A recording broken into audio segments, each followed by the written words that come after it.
শুক্রবারের পর ফের একবার মুখ্য নির্বাচন কমিশনারকে নিয়ে অসন্তোষের সুর ধরা পড়ল শ্রমিক ভট্টাচার্যের গলায়। ফের একবার নিশানা করলেন তিনি মুখ্য নির্বাচন কমিশনারকে এবং তার পাশেই দাঁড়ালেন শুভেন্দু অধিকারী। দিল্লিতে বসে না থেকে কলকাতায় আসুন, ফের জ্ঞানেশ বার্তা শ্রমিকের। বিএলওরা দিকে দিকে আক্রান্ত, নিরাপত্তার দায়িত্ব কমিশনের। বিএলওদের গান পয়েন্টে রেখে ফর্ম ফিল আপ করিয়েছে, 12 জন পর্যবেক্ষককে পাঠিয়েছেন, কিন্তু জ্ঞানেশ কুমার কলকাতায় আসুন। দিল্লি থেকে শুধু অফিসার পাঠিয়ে দিলে হবে না, জ্ঞানেশ কুমার কলকাতায় আসুন ফের দাবি করলেন বিজেপির রাজ্য সভাপতি।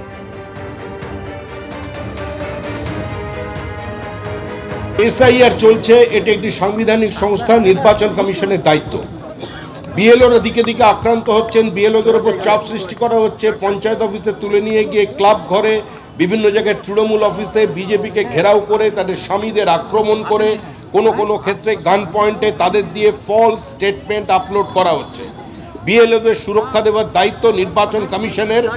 তারা 12 জন অফিসার শুনছি পাঠিয়েছে, কিন্তু দিল্লিতে বসে থাকলে হবে না। আমরা দাবি করছি যে জ্ঞানেশ কুমারকেও আসতে হবে কলকাতায়।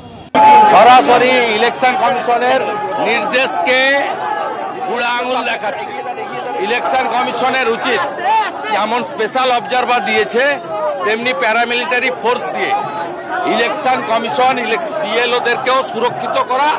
ইলেকশন কমিশনের জ্ঞানেশ কুমারের শ্রমিক ভট্টাচার্য আমাদের সভাপতির দাবিকে সমর্থন করে বলব। একদিকে যখন শ্রমিক ভট্টাচার্য তিনি নিশানা করছেন মুখ্য নির্বাচন কমিশনারকে এবং তার পাশেই দাঁড়াচ্ছেন শুভেন্দু অধিকারী, আর এই নিয়ে কি বলছেন তৃণমূলের আইটি সেলের ইনচার্জ দেবাংশু ভট্টাচার্য, শুনবো।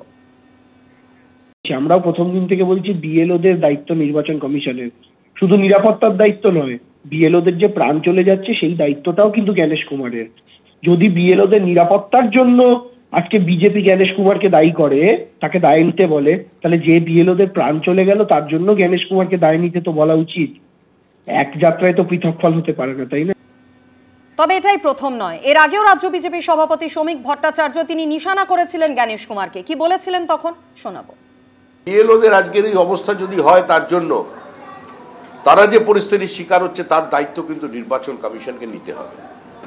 নির্বাচন কমিশন দিল্লিতে জ্ঞানেশ কুমার বসে থাকবেন, উনি জ্ঞান গর্ব 2-3টে স্টেটমেন্ট দেবেন, আর পশ্চিমবঙ্গের স্থিতি অন্যরকম হবে, এটা হতে পারে না।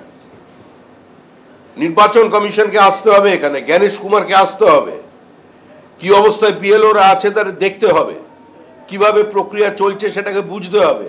2 জন প্রতিনিধি পাঠালে চলবে না, তার প্রতিনিধি এখানে ওই অফিসের মধ্যে কিভাবে আছেন সেটা তাকে বুঝতে হবে। দিল্লি থেকে একজন অফিসার পাঠিয়ে দিলাম আর তারপরে উপর থেকে বসে মনিটরিং করলে চলবে না। পশ্চিমবঙ্গের পরিস্থিতি অন্যান্য রাজ্যের থেকে আলাদা। ইলেকশন কমিশনার যদি মনে করেন দিল্লিতে বসে থেকেই আর 2-1টা ডেপুটেশন নিয়েই তিনি ওখান থেকে মানে স্যাটেলাইটের মধ্যে দিয়ে পশ্চিমবঙ্গের এই প্রক্রিয়াটাকে কন্ট্রোল করতে পারবেন, ভুল করছেন। তাকে এখানে আসতে হবে। আমরা সমস্ত নথি নিয়ে তার কাছে যাব, কারণ বহু ক্ষেত্রে যাদের বিরুদ্ধে এফআইআর হওয়ার কথা ছিল কোনো ব্যবস্থা এখন পর্যন্ত নেওয়া হয়নি। বিএলওদের নিরাপত্তা দেওয়ার দায়িত্ব পুরো এসআইআর প্রক্রিয়ায় যে সরকারি কর্মচারীরা যাদের নিয়োগ করা হয়েছে, যারা কাজ করছেন, তাদের নিরাপত্তার দায়িত্ব ইসিকে নিতে হবে। ফোনে কোনো কাজ চলবে না। প্রয়োজন হলে জ্ঞানেশ কুমারকে কলকাতায় এসে অফিসে বসতে হবে, বর্ধমানে যেতে হবে, দক্ষিণ 24 পরগনায় যেতে হবে। ডায়মন্ড মডেল যেখানে চলছে, ডায়মন্ড হারবারে গিয়ে দেখুন কিভাবে বিএলওদের অবস্থা তৈরি করা হয়েছে। পশ্চিমবঙ্গের পরিস্থিতি অন্য প্রদেশের থেকে আলাদা। সেই আলাদা পরিস্থিতির কারণে আমরা দাবি করছি যে জ্ঞানেশ কুমার আসুন, নিজে এসে অফিসে বসুন, অফিসে বসে মনিটরিং করুন। এর আগে আমরা বারবারই দেখেছি তৃণমূল কংগ্রেস নিশানা করেছে নির্বাচন কমিশনকে, আর এবার নির্বাচন কমিশনকে নিয়ে একই রকম অসন্তোষের সুর শোনা গেল শ্রমিক ভট্টাচার্যের গলাতেই। আর এই পুরো বিষয়টি নিয়ে সিপিএম নেতা শতদূপ ঘোষের কি প্রতিক্রিয়া, শুনুন। নিজেদেরকে এগুলো সংস্থাগুলো থেকে আলাদা করার জন্য মাঝে মধ্যে এদেরকে এই কথাগুলো বলতে হয়। উনি যে কথাগুলো আজকে বলছেন শ্রমিক ভট্টাচার্য, কথাগুলো হয়তো সত্যি, কিন্তু এগুলো ইলেকশন কমিশনার জানেন না এমন তো নয়।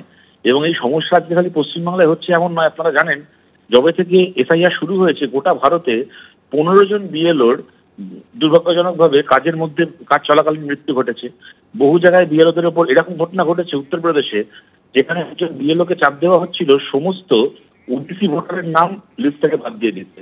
তিনি সেই চাপ সহ্য করতে না পেরে বিষকে আত্মহত্যা করেছেন, উত্তরপ্রদেশে হয়েছে। সুতরাং যে বিএলওদেরকে এই কাজ করতে পাঠানো হচ্ছে তারা যে আক্রান্ত হচ্ছেন বাংলায় তৃণমূলের হাতে, উত্তরপ্রদেশের মতো রাজ্যে বিজেপির হাতে, এটা তো নতুন কিছু না।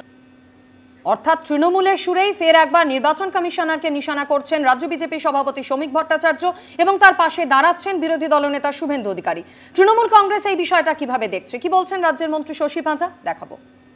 এত লাফালাফি করে তো লাভ নেই। আপনারা যদি মনে করেন যে চিফ ইলেকশন কমিশন কিংবা ইলেকশন কমিশন আপনার নির্বাচনী বৈতরণীটা পার করবে, মানে এটা খুব দুঃখের বিষয়। কারণ আমরা গতকালকেও দেখলাম বিজেপির রাজ্য সভাপতি অন্যরকম একটা উষ্মা প্রকাশ করেছেন চিফ ইলেকশন কমিশনারকে নিয়ে, তার নামেতে বললেন বেশি জ্ঞান দেবেন না ইত্যাদি। বাস্তবটা দেখুন, এবার বাস্তবটা বুঝতে পারছে ভারতীয় জনতা পার্টি। এতদিনে 1 মাস লাগলো আপনাদের বুঝতে। বিহারে কি বুঝতে চাননি, না বুঝে অবুঝ ছিলেন? এবিপি আনন্দ, এগিয়ে থাকে, এগিয়ে রাখে।